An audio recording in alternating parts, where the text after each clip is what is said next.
Bonjour à tous. Alors aujourd'hui je vais vous lire quelques paragraphes du premier tome de la série des Harry Potter. Le premier tome, c'est à l'école des sorciers. Le but, c'est que vous voyez si c'est accessible pour vous.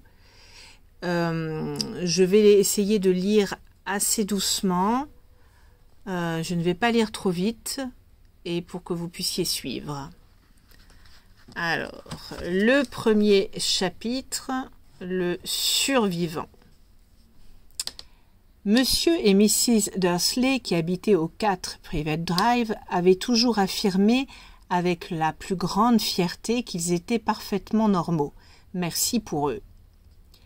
Jamais quiconque n'aurait imaginé qu'ils puissent se trouver impliqués dans quoi que ce soit d'étrange ou de mystérieux. Il n'avait pas de temps à perdre avec des sornettes.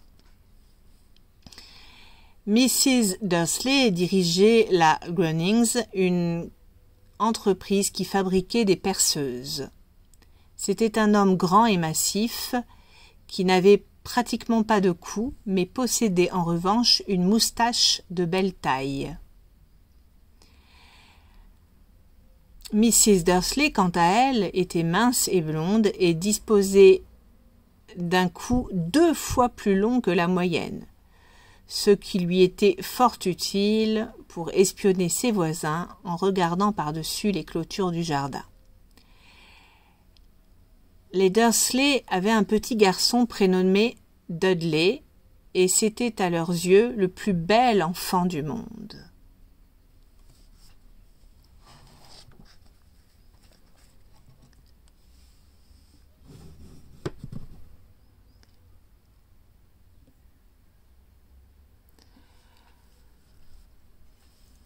Les Dursley avaient tout ce qu'ils voulaient. La seule chose indésirable qu'ils possédaient, c'était un secret dont ils craignaient plus que tout qu'on le découvre un jour. Si jamais quiconque venait à entendre parler des Potter, ils étaient convaincus qu'ils ne s'en remettraient pas. Mrs. Potter était la sœur de Mrs. Dursley, mais toutes deux ne s'étaient plus revues depuis des années.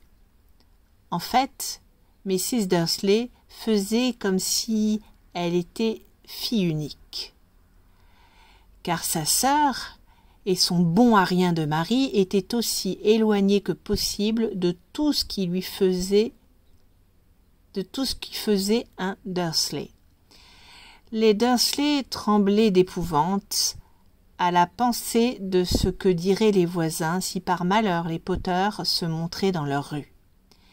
Ils savaient que les Potter, eux aussi, avaient un petit garçon, mais ils ne l'avaient jamais vu. Son existence constituait une raison supplémentaire de tenir les Potter à distance. Il n'était pas question que le petit Dudley se mette à fréquenter un enfant comme celui-là. Lorsque Monsieur et Mrs. Dursley s'éveillèrent, au matin du mardi où commence cette histoire, il faisait gris et triste, et rien dans le ciel nuageux ne... Je vais replacer. Rien dans le ciel nuageux ne...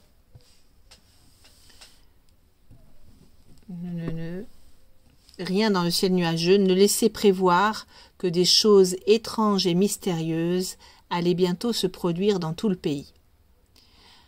Monsieur Dursley fredonnait un air en nouant sa cravate la plus sinistre pour aller travailler, et Mrs. Dursley racontait d'un ton badin les derniers potins du quartier en s'efforçant d'installer sur sa chaise de bébé la jeune Dudley qui braillait de toute la force de ses poumons. Le jeune Dudley qui braillait de toute la force de ses poumons. Aucun d'eux ne remarqua la grosse chouette Hulotte au plumage mordoré qui voleta devant la fenêtre. À 8h30, Mrs. Dursley prit son attaché-case déposa un baiser sur la joue de Mrs. Dursley et essaya d'embrasser Dudley, mais sans succès, car celui-ci était en proie à une petite crise de colère et s'appliquait à jeter contre les murs de la pièce le contenu de son assiette de céréales. « Sacré petit bonhomme !» gloussa Monsieur Dursley en quittant la maison. Il monta dans sa voiture et recula le long de l'allée qui menait à sa maison.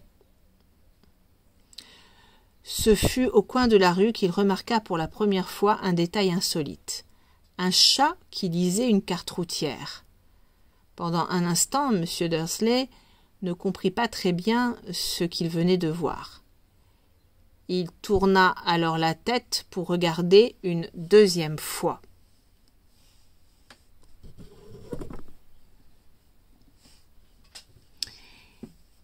Il y avait bien un chat tigré assis au coin de Private Drive, mais pas la moindre trace de carte routière.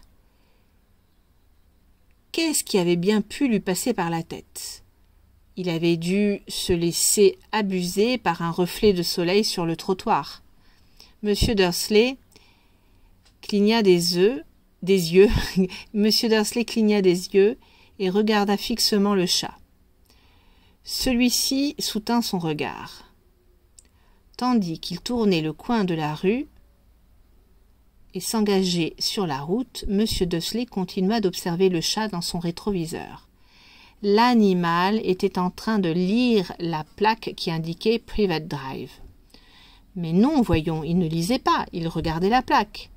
Les chats sont incapables de lire des cartes et des écriteaux. Monsieur Dursley se ressaisit et chassa le chat tigré de son esprit. Durant le trajet qui le menait vers la ville, il concentra ses pensées sur la grosse commande de perceuse qu'il espérait obtenir ce jour-là.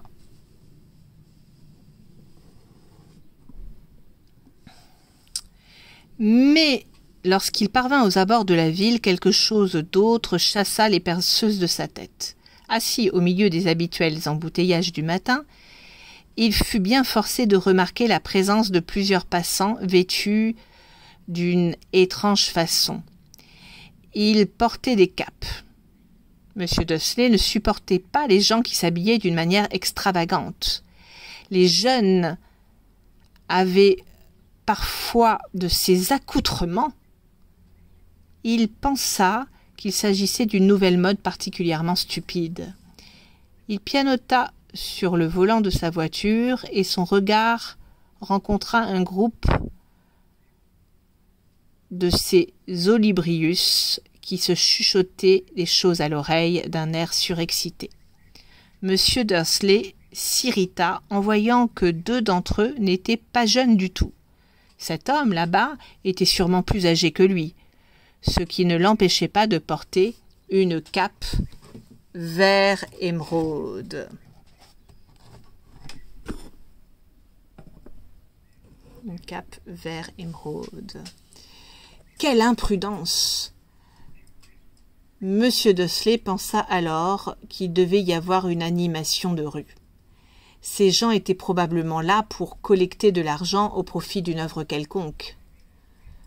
Ce ne pouvait être que ça.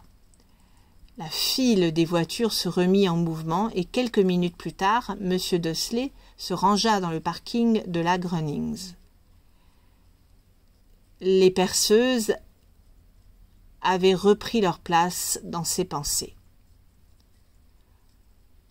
Dans son bureau du 9e étage, M. Dursley s'asseyait toujours dos à la fenêtre. Si il en avait été autrement, il aurait sans doute eu un peu plus de mal que d'habitude à se concentrer sur ses perceuses ce matin-là.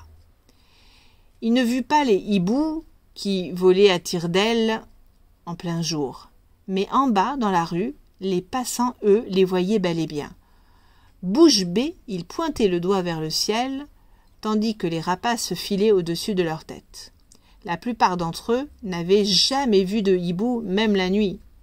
M. Dursley Cependant, ne remarqua rien d'anormal et aucun hibou ne vint troubler sa matinée. Il remarqua vertement une demi-douzaine de ses employés. Il réprimanda vertement une demi-douzaine de ses employés, passa plusieurs coups de fil importants et poussa quelques hurlements supplémentaires. Il se sentit d'excellente humeur jusqu'à l'heure du déjeuner, où il songea qu'il serait bon de se dégourdir un peu les jambes. Il traversa alors la rue pour aller s'acheter quelque chose à manger chez le boulanger d'en face. Voilà, je vais m'arrêter là. C'était juste pour que vous puissiez vous faire une idée de la difficulté du texte. Est-ce que c'est accessible ou pas pour vous? Voilà. Eh bien, je vous souhaite à tous une bonne journée.